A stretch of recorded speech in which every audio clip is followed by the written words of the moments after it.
Hello vinyl community, this is Sean with another video, and for this video I'm jumping on a vinyl thread, a vinyl tag for a great channel in the UK that I recently discovered, and the name of the channel is The Vinyl Scavenger, and Martin is the channel creator.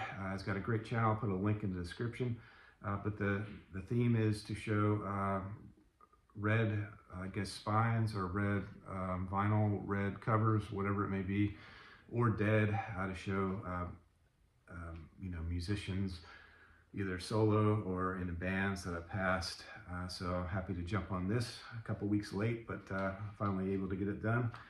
And so I'll go ahead and get started with, I didn't come up with 10 because finding red spines wasn't too easy for me.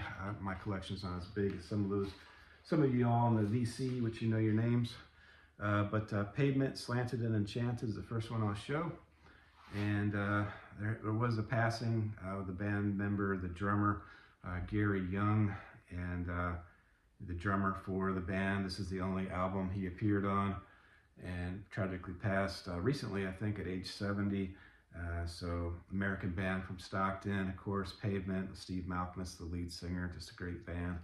And yeah, my version, I don't have the Randy Weaver has a nice colored vinyl of this album, but I just have the black reissue, which I think it sounds okay, sounds fine. All right, and there's the insert. And the second album I'll show is for the B-52s, one of my favorite bands from the greatest era in music history, in my opinion, the Athens music scene. I guess that's maybe overstating it. You would think I'm crazy for saying that, but love the Athens scene. And B-52's Wild Planet, their second album. Ricky Wilson, the guitar player, tragically passed in 1985 from complications due to AIDS. I guess back when they didn't have a cure for it, or not a cure, but basically a cure of what it is nowadays. There's Cindy Wilson there, his sister. Yeah, so he is actually an accomplished guitar player, is rated very highly. 247th greatest guitarist of all time, according to Rolling Stone. And he also played on Tom Verlaine's self-titled debut on the song Breaking My Heart. He played guitar, and yeah, so great band. This has got Quiche Lorraine on it, which is one of the greatest B-52 songs. Also, it's got Private Idaho, but those are the two ones you've heard about, but the whole album is just solid. Rated this a little bit higher than their debut album, but love it, B-52s. All right, and the album with the worst album cover in the world is this Paul Weller Illumination, which yeah, it's got a really strange cover, very thin here, as you can see there. It's a little gatefold, which is nice. And my, I guess my inner sleeve, it kind of pokes out of the album, which isn't ideal. Maybe should have just left it on the original inner. Maybe I'll reconsider that and repackage it. But yeah, this is from 2002, the sixth studio album, great album, but a nice red cover there.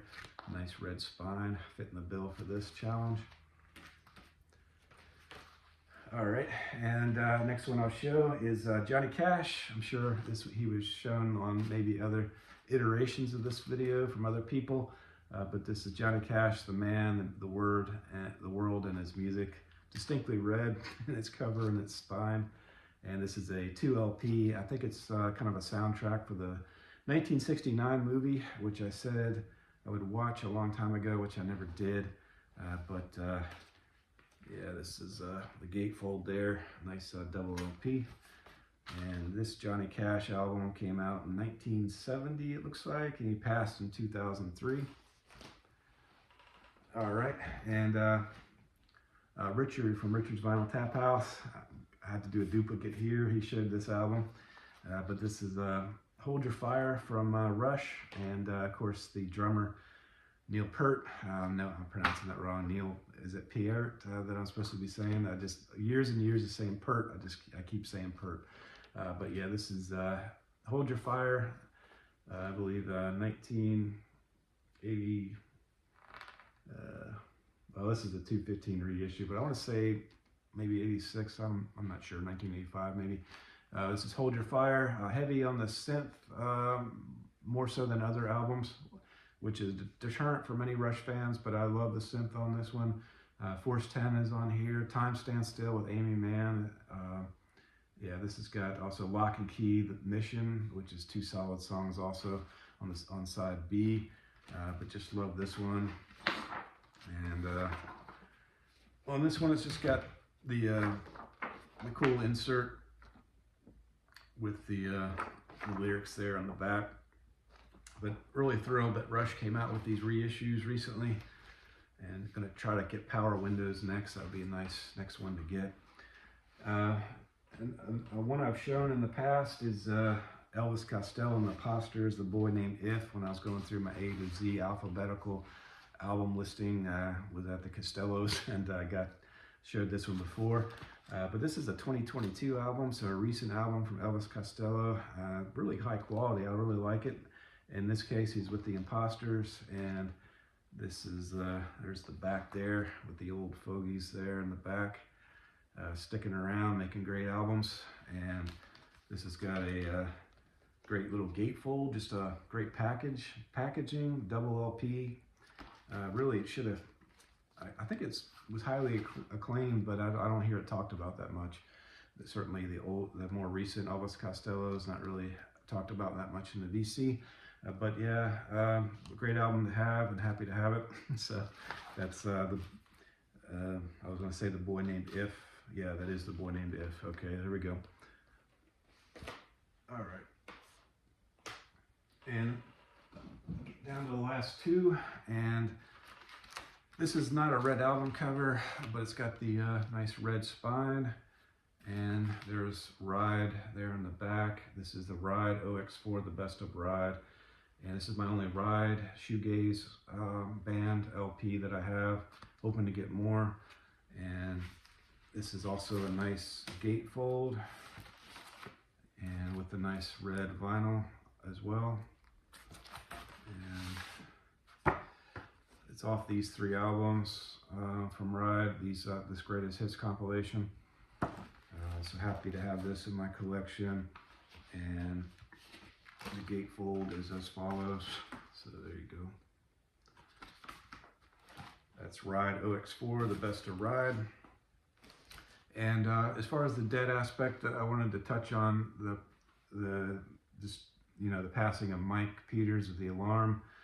Mike Peters, a band of the 80s, one of my favorite bands growing up, along with Simple Minds, U2. I just love those bands growing up, but those are the bands that stand out the most to me, most influential in my life, is those 3 bands. And so when he passed, it's just a tragic deal. Battling cancer for 30 years and finally succumbed to it. He's first diagnosed with cancer in lymphoma in 1995. He's first diagnosed with lymphoma. Got past it, and then in 2005 he was diagnosed with leukemia. After he recovered from that, he founded the Love, Hope, and Strength Foundation. And in 2022, the exact same leukemia came back, which is called chronic lymphocytic leukemia. And he passed away tragically this year, 29 May 2025. Seriously depressing. I just got this in the mail. I wanted to get something that's more recent from The Alarm, and I did that. I didn't listen to it yet. I've streamed it and quite like it, but this is I want to say 2018. I should have wrote it down, but this is called Equals, with the equal sign there, and it does have the red lettering, so it kind of fits in with this challenge. But let me show you the band members, the most recent band members. Maybe it's 2020s. I want to say it's maybe 2018, but it might be the 2020s record. But there's Mike Peters there in his later years. That's his wife, plays guitar also, Jules, right there. And the other 2 band members, I want to say this is the guitarist, and his name is Smiley, but he played with the Joe Strummer and the Muscaleros. I'm sorry, I think Smiley's the drummer. I'm sorry. And the guitarist is actually James Stevenson. He used to be in Gen X with, I guess, Billy Idol and the Cult. So had a really good lineup there at the end of his life, towards the end of his life. And yeah, Welsh, born in Wales, is Mike Peters, and the northern part of Wales. And he's buried in his hometown, which I didn't write it down. But just an overall good guy. You know, nothing bad has ever been said about Mike Peters. He's got solo records as well that I don't have any of. I think only available on CD, of course, but hope to get some Mike Peters solos. He's also the lead singer of Big Country for a small period of time. Wasn't successful with the album that came out with Big Country because you can't really replace Stuart Adamson. But yeah, I wanted to end this video with Mike Peters and The Alarm. Great person, great band. And here's another photo that I'll end the video with. The Alarm. All right, subscribe to Martin, and thanks for watching this video. If you haven't subscribed and you want to subscribe, thumbs up. Any comments are appreciated. Thank you.